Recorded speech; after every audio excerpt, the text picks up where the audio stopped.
வணக்கம். வெய்யோன் வீச்சு சேனலுக்கு உங்களை அன்புடன் வரவேற்கின்றேன். இன்று அ அன்புடைமை அதிகாரம்ங்க. அன்பை பற்றி வள்ளுவர் என்ன சொல்லியிருக்காருன்னு பார்க்கலாங்களா? முதல் குறள், அன்புடைமையிலுடைய முதல் குறள், "அன்பிற்கும் உண்டோ அடைக்கும் தாழ் ஆர்வலர் புன்கணீர் பூசல் தரும்." இதாங்க இன்றைய குறள்.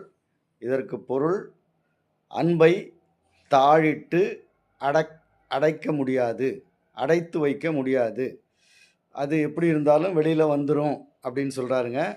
அதை எப்படி நம்ம அன்பை எப்படி அடையாளம் கொண்டு கொள்வது அல்லது தெரிந்து கொள்வதுன்னா, திருஞான சம்பந்தரே காதலாகி கசிந்து கண்ணீர் மல்க அப்படின்னு சொல்கிறாருங்க. அதிலிருந்து நமக்கு உண்மையான அன்பு இருந்தால் நமக்கு கண்ணீர் வெளியில் வந்துவிடும். மற்றவர்களுடைய அன்போடு இருக்கும் அன்பர்களுடைய நெஞ்சத்தை துன்பப்படுவதை கண்டால் நமக்கு கண்ணீர் வந்துவிடும். அந்த கண்ணீரிலிருந்து அன்பை நாம் அடையாளம் கண்டுகொள்ளலாம். இதைத்தாங்க திருமூலரும் அன்பே சிவம் அப்படின்னு சொல்கிறாருங்க. அன்பே சிவம்னா அன்பே கடவுள் என்று அர்த்தம் என்று பொருள். நன்றி, வணக்கம்.